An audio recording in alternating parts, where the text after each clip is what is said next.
लोकसभा चुनाव के बीच यूपी की सियासत में नए समीकरण भी बनते दिखाई दे रहे हैं।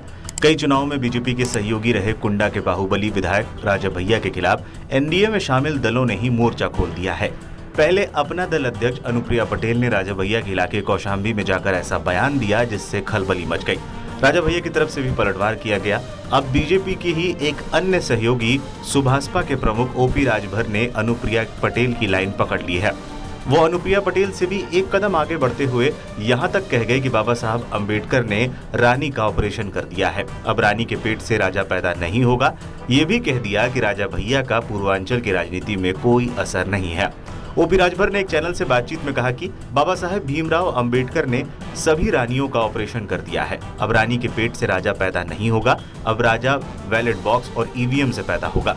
अनुप्रिया पटेल ने जो भी कहा उसमें गलत क्या है, सच कड़वा होता है, अब ईवीएम से ही सब कुछ होगा, ईवीएम से जो जीतेगा वही राजा बनेगा। अनुप्रिया पटेल ने बिल्कुल सही कहा है।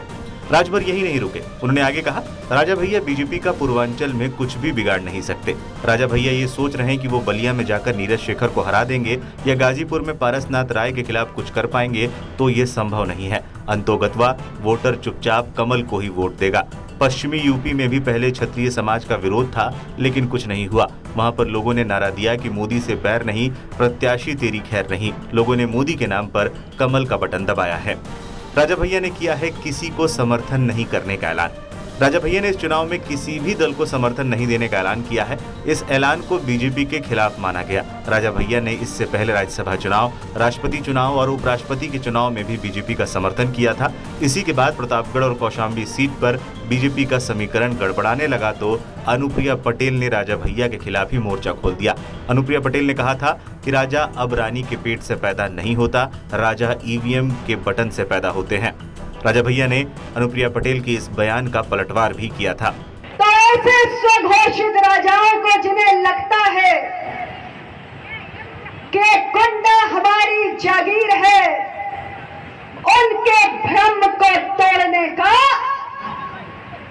अब आपके पास एक बहुत बड़ा सुनहरा अवसर आ चुका है।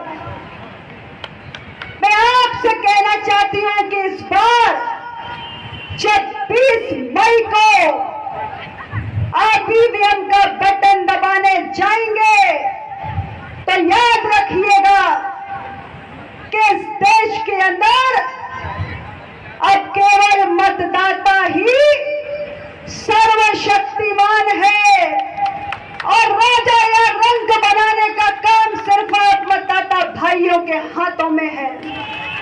ईवीएम से राजा नहीं पैदा होता है, ईवीएम से जनसेवक पैदा होता है, ईवीएम से जनप्रतिनिधि पैदा होता है और उसकी आयु 5 वर्ष की होती है। 5 वर्ष बाद जनता जनार्दन निर्णय करती है कि इसको पुनर्जन्म पुनर्जीवन देना है कि नहीं देना है। तो राज परिवारों से किसी को कोई क्यों कुंठा होगी? 7-8 दशक बीत गए हैं, देश आज़ाद हो गया है, अब न राजा रहे न रजवाड़े रहे। अनावश्यक बयान था ये।